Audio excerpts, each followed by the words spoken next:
Well, it definitely changes the relationships. I feel like they're kind of more on a surface. The ability to talk and share at a deeper level is impaired by the condition. You realize that every day is the best day that they're probably going to have.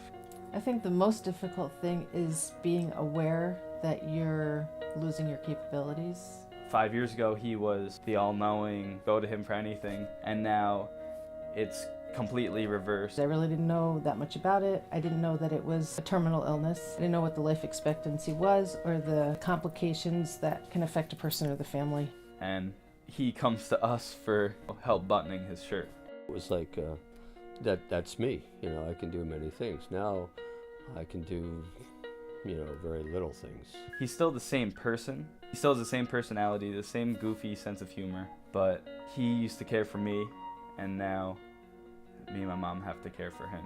One time he said Alzheimer's is a terrible disease because you don't get sick and die, you just kind of go away. And in a way that's, to him, worse. That's the hard part, is not being able to be what I was.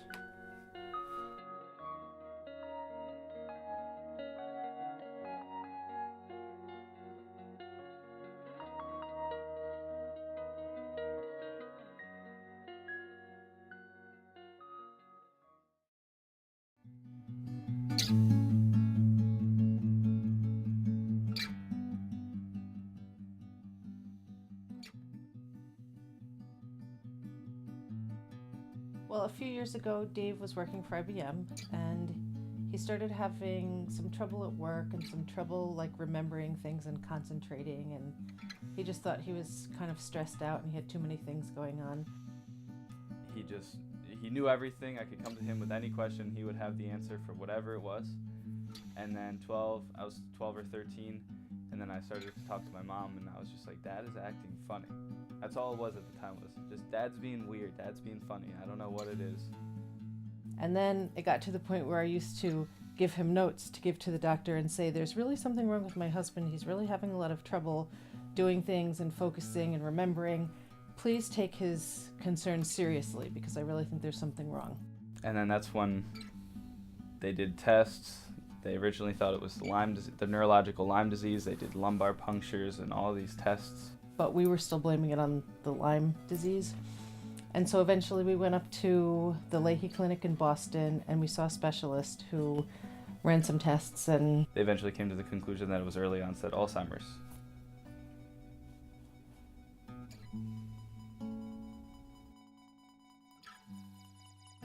But no, that's, I have no complaints about what happened to me. It's, part of life. You get here, stuff happens, you leave here. Hopefully stuff happens on the leaving part. So I'm pretty sure that there's a spot up there for me somewhere, and I'm looking forward to it, but not too soon.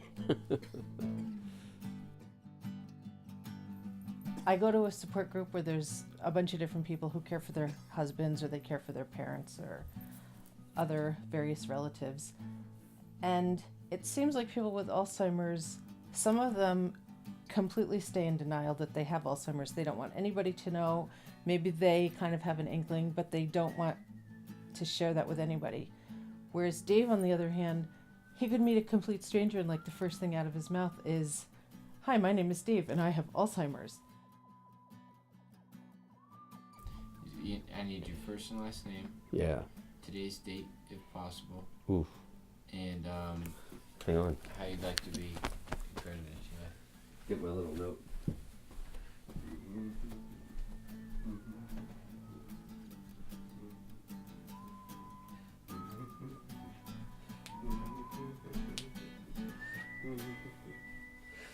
Okay, I got the date. I have Tuesday, March 18th, 2014. Yeah, that's it. So could you tell me how tall you are? Honestly, don't know. I really don't. I really don't. Hey, Dale. Oh, shoot. and a ruler? What do you need? How tall are you? It doesn't matter. I just keep asking questions. I don't know how tall. I don't know. Must be 9 feet. Or is it 9 feet? 10 feet? 9. I don't even know. 10 feet? 9 feet probably.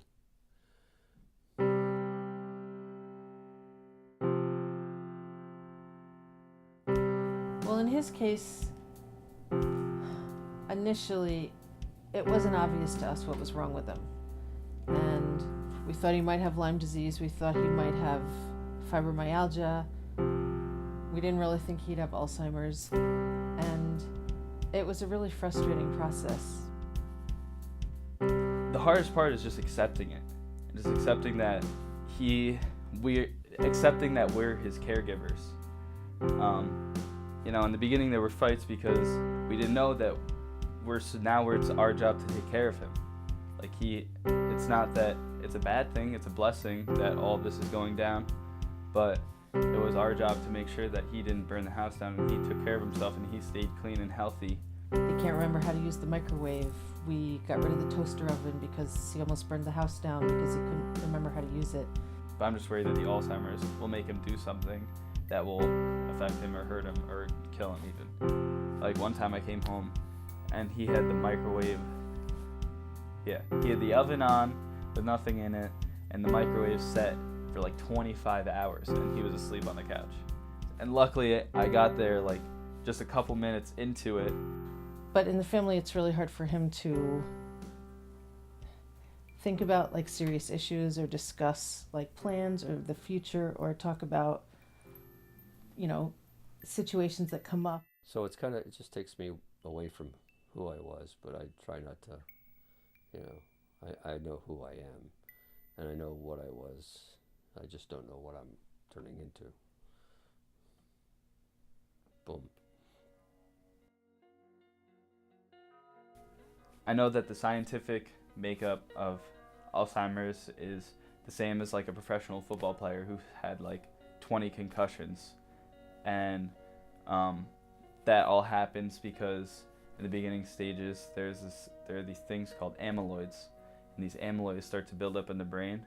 Because the plaques are in my head can't make connections with other parts of the brain.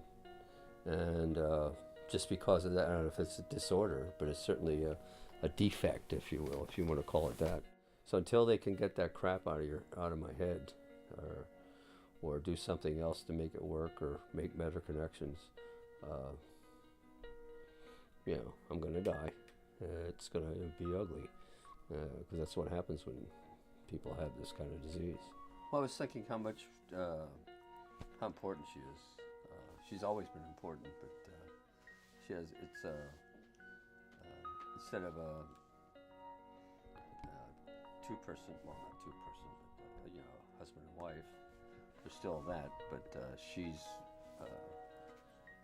the more than a caregiver. She's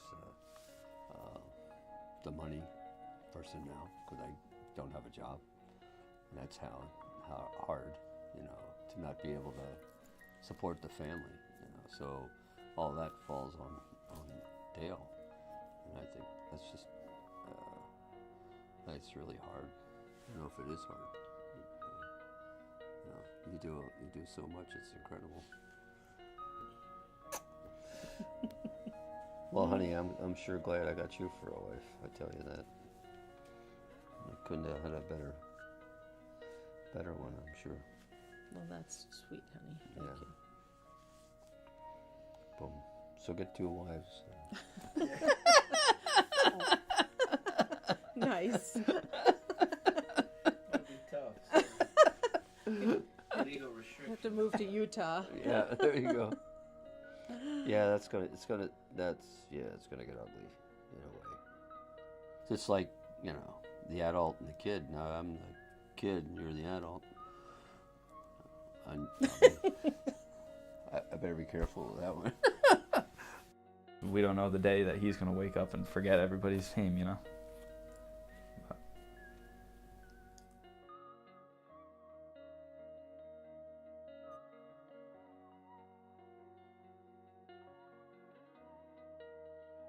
Dale Meck. It's April 17th, 2014, And I am the wife and caregiver of Dave, who has Alzheimer's. I'm Dave Meck. Do I have to do the date? I forget the date. What's the date? April 17th, April 17th, 2014. 2014. Yeah, should have written it down. And you are an individual with Alzheimer's. Yes, I am. I'm an individual with Alzheimer's. That was bad. Say Libby. So my name's Matt Meck. I'm Dave Meck's son. It's March 18th. It's a Tuesday.